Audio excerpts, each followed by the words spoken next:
I couldn't escape the world as a little boy. When I was 6 years old, my parents bought me a globe, and they put this globe next to my bed. Now, this globe came in very handy because my parents always wanted me to go to sleep too early.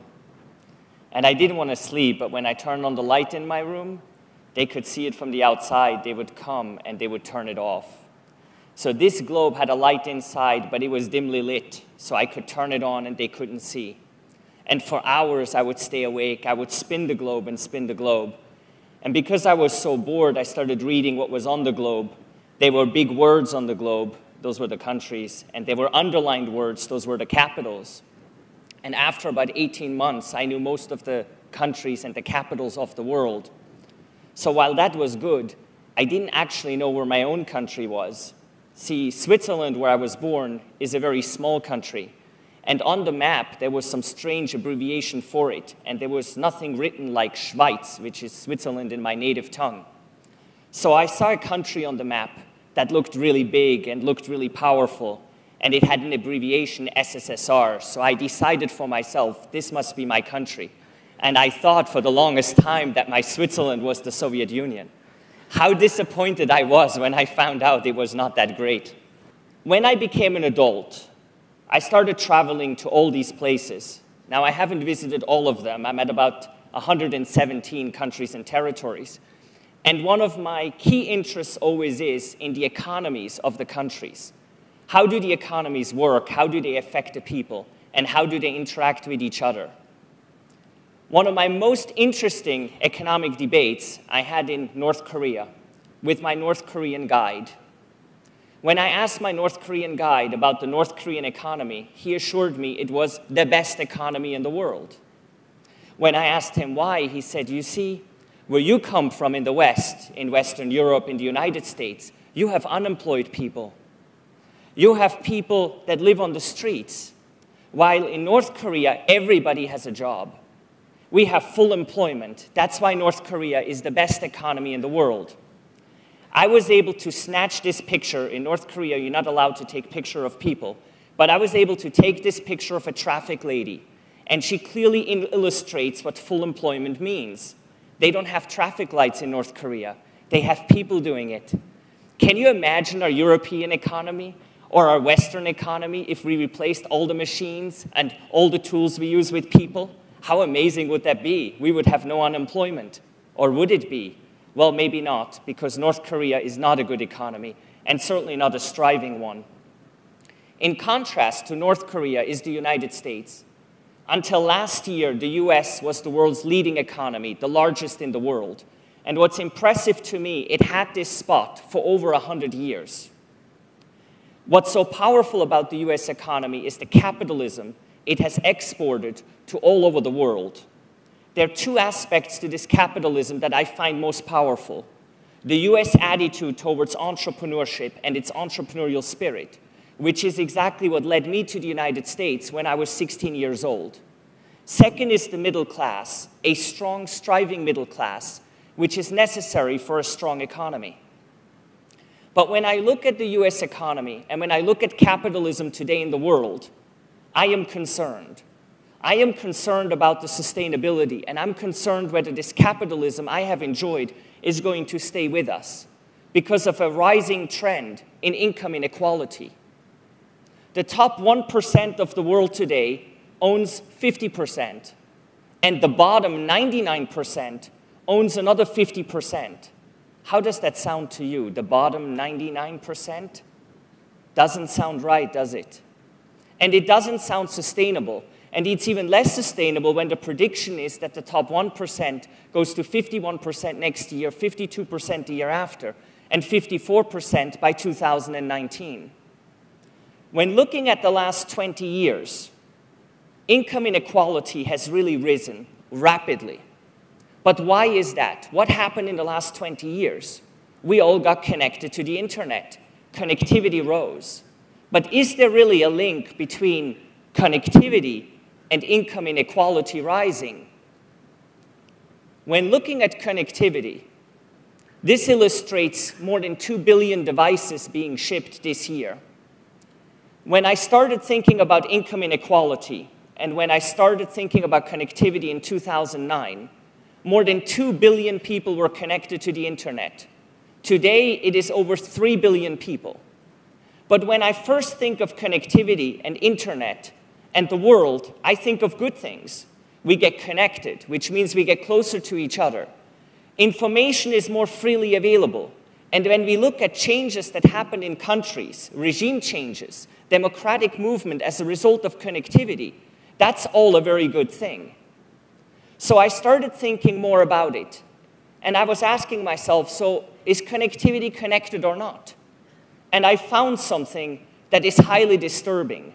I found that in today's world of connectivity, we have a very strange economic phenomenon. It's a phenomenon where billions of people work, contribute content and actions for free, and very, very few reap massive economic gain. Because people work and contribute for free, I'm calling this economic phenomenon freeism. How does freeism actually work? I participated in freeism this morning. I participated last night. So have most of you, and you don't even know it. In freeism, you use the internet as you do every day. You use it for free. But while you use the internet, what actually happens is that due to your actions, economic gain is created. Now, this economic gain is large, very large. But what happens with this economic gain? It goes to very few. Now, think about it. The way I define freeism, billions of people work, contribute content and actions for free, and very, very few reap all economic gain. In a system where billions of people work for free and only very few reap all the gain, income inequality is virtually built in. Now, I'm not saying that freeism is the reason for rising income inequality, but what I am saying is it's a reason for it, a reason most of us have never thought about. In 2009, I had a vision. I had a vision of a more fair world, because when I think of freeism, what comes to my mind, it's not fair. It just isn't. It doesn't make any sense. So I thought, why not create an economy that is fair? Why not create an economy that's based on sharing? Why not create an economy where if we contribute, we actually earn a piece that that contribution creates? If value is created, we receive something from it as a return.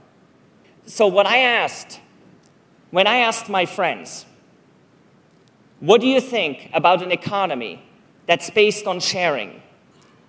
And then imagine when we share with the people have a choice to either cash out for themselves or to share part of what they earn with the community. So sharing becomes true sharing, and they can do greater good in the world. So when I told my friends about this concept, they had 3 reactions to me. The first reaction, wow, this sounds like a great idea. The second reaction, this is too good to be true. And the third reaction, it's impossible to build this in the real world. Because most of my friends that I talked to had a first reaction of wow, I'm calling this new economic system wowism. So how does wowism work? In wowism, we all do the things we do regularly. We don't change our patterns. All the things we currently do for free, we now do for wow. In wowism, economic gain is generated, just like in freeism, the same way, from namely the actions of chat and call, in the example you will see later today. But in wowism, this gain is distributed back with the community. In fact, the way wowism is defined as an economic system where the majority of economic gain is shared with the community, and the community can then share in turn to do good in the world. Doing good. So in WowIsm, the community earns, and then everybody in the community has a choice how much of that they want to cash out for themselves and how much of that they want to share with a cause, with a charity they care about. So what is this charity thing all about? It's difficult to do charity today for most of us. So in WowIsm, we need to make it easy. We need to make it just a few clicks away. And I personally believe that through WowIsm, when we give unselfishly to a cause that we care about, it actually increases our happiness. There is an interesting TED Talk by Dan Gilbert from Harvard about this concept of unselfish sharing and happiness. So I want this economy actually to create happiness among those that use it. Is this just a utopia, or is this a reality? I mean, think about it. A new economic system that's based on sharing, a new economic system that's based on doing good, a new economic system that's based on making the people happy. Come on. Can't be real. It's just a fantasy in someone's mind. And you know, for a long time it was. Because between the summer of 2009 and early 2011, I couldn't figure out how to take this concept, this wow concept, and actually turn it into something real. Turn it into a platform that can actually work, and into a platform that can transform the way we use the internet every day. When I came up with a concept of how it could work, I called it WowApp. And we put together a team of 70 people, and we started working on this concept of WowApp in early 2011. Initially, we thought it would take us about 2.5 years.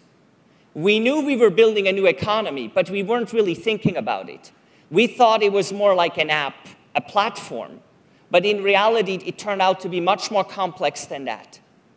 WowApp is, WowIsm in reality, a new economy.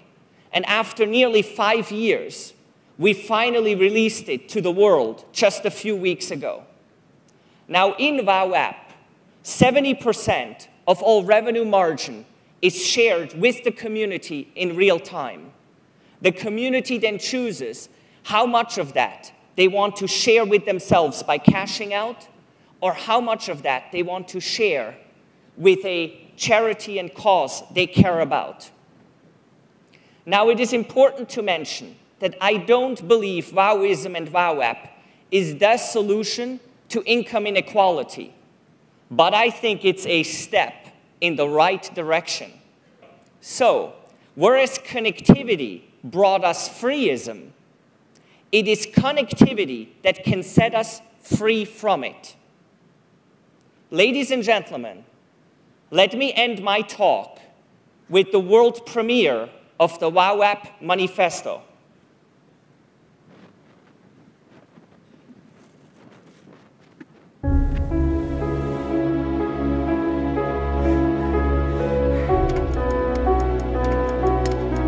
Isn't there something we missed in this grand scheme where the internet is everywhere?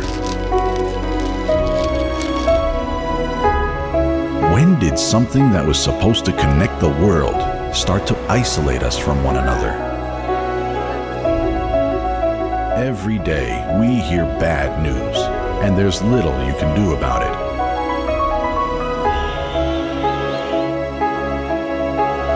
How come the more the internet lets us know, the less it makes us feel? How come the more the world opens, the more indifferent we become to it? But what if I told you there's a new way anyone can do good? And it's right at your fingertips. Meet WowApp. The first platform where you can chat, call, earn, and share, and do good while doing so. WowApp is a free app that shares more than 70% of all revenue margin with its members, which they can use freely or donate to one of nearly 2,000 charities featured in the app, so that sharing becomes true sharing. You can also do good for yourself by cashing out.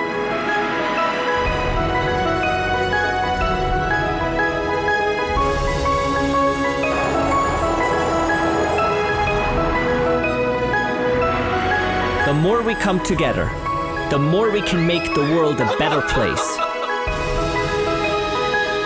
Join the WowApp community and discover the power of sharing. Let's make a difference in this world. It's time for Wow.